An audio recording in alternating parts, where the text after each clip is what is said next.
Buenas noches, señoras y señores, bienvenidos en directo a este tiempo de entrevista política. Como les hemos anunciado, a lo largo de la jornada de hoy, este tiempo lo vamos a dedicar a entrevistar a Esteban González Pons, es diputado nacional del Partido Popular y miembro de su Ejecutiva Nacional. Buenas noches, bienvenido. Muy buenas noches. Y bienvenido a Canarias también, entonces, hecho de paso. Muchas gracias, aquí siempre se está bien. Gracias por concedernos esta entrevista. Nosotros teníamos la intención de hablar con usted sobre diversos asuntos, hablar también sobre el aspecto fundamental que le trae a nuestra tierra, las elecciones europeas, a las que le vamos a dedicar algunos minutos en este tiempo de entrevista. Pero antes, señor González Pons, me gustaría preguntarle por la situación política nacional. La economía va francamente mal, los datos de paro son realmente terribles, la situación de España no tiene comparación con la europea, este gobierno es el más criticado de toda nuestra historia y aún así José Luis Rodríguez Zapatero sigue siendo más valorado que Mariano Rajoy. ¿Se han parado ustedes a plantearse este hecho? Bueno, vamos a ver qué es lo que sucede en las elecciones europeas, que es la única valoración que cuenta. Todo lo demás son aproximaciones, sugerencias, encuestas.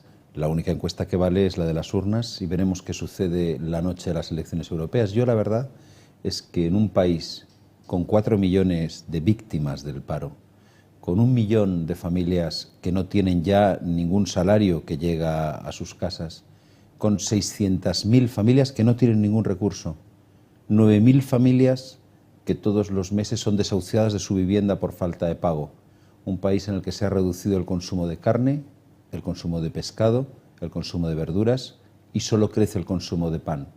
Que el día 7 de marzo Zapatero vuelva a ganar las elecciones me parece imposible. Son unas elecciones europeas, no son unas elecciones nacionales. Las encuestas que se realizan se hacen preguntándole al electorado sobre su intención de voto en unas posibles elecciones generales y en ese contexto los españoles siguen sin terminar de confiar en el líder de la oposición. ¿Ustedes se han planteado, no sé, cambiar de líder o cambiar de estrategia? Cuando vota el pueblo, vota normalmente para 4 años y se le dan 4 años de estabilidad al gobierno que sale. Pero si las cosas van mal por alguna razón, y es obvio que en este momento las cosas van mal en España, siempre hay una ocasión para que el pueblo pueda volver a manifestarse. Y esa van a ser las elecciones europeas. Esa oportunidad van a ser las elecciones europeas. Nosotros hemos ganado las elecciones en Galicia, hemos propiciado un cambio en el País Vasco. No tenemos ninguna razón para tener dudas sobre el líder que tenemos, porque cuando ha votado el pueblo recientemente, ha votado a nuestro favor. Y ahora en las elecciones europeas vamos a ver si el pueblo de verdad quiere seguir teniendo la dirección de la política económica que en este momento tiene atribuida a Rodríguez Zapatero, o a solo un año vista de las elecciones, los ciudadanos y ciudadanas ya ha llegado la hora de que le digan a Zapatero: mire usted, basta ya. Por favor, dejen el gobierno en manos de alguien que entienda algo de economía. Si el Partido Popular gana las elecciones europeas, ¿ustedes van a plantear una moción de censura, van a exigir una moción de confianza? La verdad es que las propias elecciones son una moción de censura. Por primera vez las elecciones van a servir para que en una posible moción de censura parlamentaria los que votemos no seamos los diputados y las diputadas, sean los ciudadanos y las ciudadanas. Y qué mejor moción de censura que la que las urnas van a poner en nuestras manos. Yo estoy convencido de que si Zapatero, que ha perdido apoyos en el Parlamento, pierde las elecciones europeas, va a entender el mensaje y tendrá que reaccionar de alguna manera. No sé de cuál, pero de alguna manera, porque España no puede continuar así. En España las cosas van de mal en peor y el presidente del gobierno no reacciona.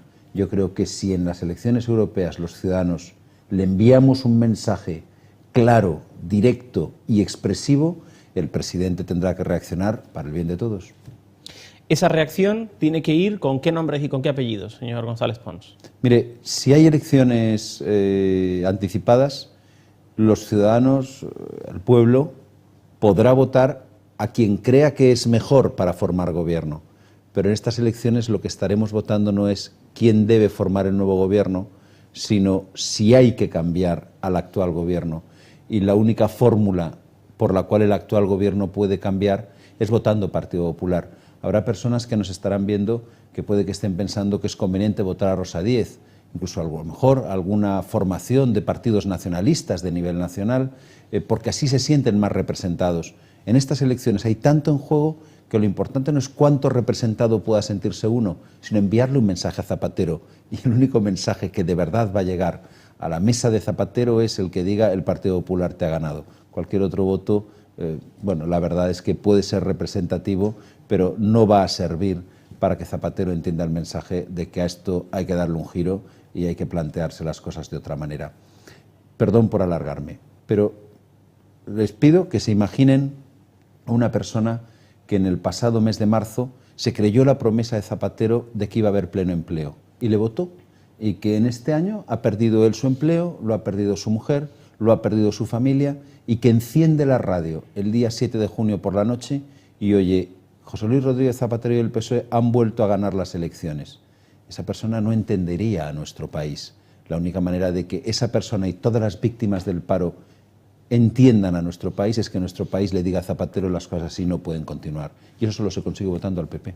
Los muy europeístas podrían entender que el Partido Popular va a desvirtuar estas elecciones, porque normalmente nos explican que es muy importante la fuerte representación de las formaciones políticas como el PP en el seno del Parlamento Europeo, pero ustedes van a usar estas elecciones para demostrar a ZP que no tiene mayoría, que no tiene suficiente apoyo en este país. ¿Eso no es desvirtuar en sí el propio proceso, entendiendo que estamos votando a los eurodiputados? ¿Eso no es restarle valor, por ejemplo, a Jaime Mayor Oreja y a todo el equipo que pretenden luchar en pro de España allí donde tenemos una representación importante? Hay que ir allí a luchar en pro de España, hay que ir allí a luchar en pro de Canarias, en pro de nuestros productos, el tomate, el plátano. Hay que ir allí en pro de todo lo que nosotros tenemos de importante y nos jugamos en Europa. Pero además, hay que tener en cuenta que hoy en día cada española, cada español es potencialmente una víctima del paro. Que los que ya han perdido su puesto de trabajo no son los últimos que lo van a perder. Que puede que si las cosas sigan así, algunos de los que ahora nos están viendo que todavía no han perdido su empleo, lo pierdan en los próximos meses. Y el único instrumento con el que esas personas cuentan para poder defender su empleo hoy por hoy es su voto el 7 de junio. Yo no digo que no voten pensando en Europa. Tienen que pensar en Europa al votar y tienen que pensar que debemos ser fuertes en Europa, pero tienen que pensar también en su familia y que el instrumento que tienen para que haya una reacción en la política económica es ese voto. Si dejan pasar esa oportunidad del 7 de junio, ya nadie les va a volver a pedir opinión sobre el Gobierno de España hasta dentro de 3 años. Yo, desde luego, con mi voto diré lo que quiero que ocurra con las naranjas de mi tierra. Soy valenciano. En Europa, como si fuera canario, diría lo que quiero que ocurra con el plátano, con el tomate en Europa, pero también con mi voto voy a decir yo: ya está bien de que se pierdan empleos en mi comunidad y en mi país. La patronal ha pedido medidas urgentes, lo ha dicho ante los micrófonos y también se lo ha dicho a todo el que lo quiera escuchar en un pasillo. No están satisfechos en cómo está gestionando este gobierno esta situación de crisis. A los sindicatos pocos los hemos escuchado, todo hay que decirlo de paso. Este 1 de mayo además ha pasado bastante inadvertido. En algunos sectores se habla de que hay que flexibilizar el mercado laboral. Eso hay quienes lo entienden como abaratar el despido. ¿Qué dice el Partido Popular? Que no hay que abaratar el despido. Hay que hacer justo lo contrario. Cuando uno tiene una hemorragia, cuando a uno le está sangrando un brazo, y eso es lo que le está pasando al mercado laboral español, perdiendo y perdiendo constantemente empleos, lo que no tiene que hacer es aplicarse una medicina que permita que salga más sangre. Lo que hay que hacer es justo lo contrario, hacerse una transfusión de sangre e introducir sangre en el cuerpo. Cuando el mercado laboral está perdiendo empleos, si flexibilizas el despido, lo que vas a conseguir es que se pierdan más empleos. Lo que hay que flexibilizar es la contratación.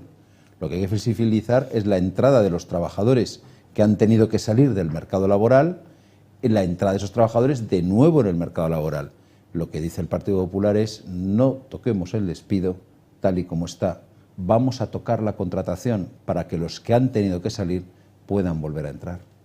Hay quienes entienden que en estos momentos de crisis una buena manera de permitir la contratación masiva es aumentar la inversión pública. Básicamente esa es la filosofía del famoso plan denominado ZP, el plan E, que además ha llenado de carteles este país. En cualquier caso, los alcaldes, en su mayoría, se han mostrado muy satisfechos. ¿El Partido Popular reconoce hoy que ha sido una buena decisión? El Partido Popular dijo entonces y dice ahora, y habrá muchos comerciantes que estén viendo este programa, muchos pequeños y medianos empresarios que estén viendo este programa, que ese dinero habría estado mejor destinado si se hubiera dado a los ayuntamientos para que pagaran deudas. Porque hoy los ayuntamientos siguen teniendo las mismas deudas que tenían porque no tienen recursos para poder pagarlas, y aquellos a los que el ayuntamiento les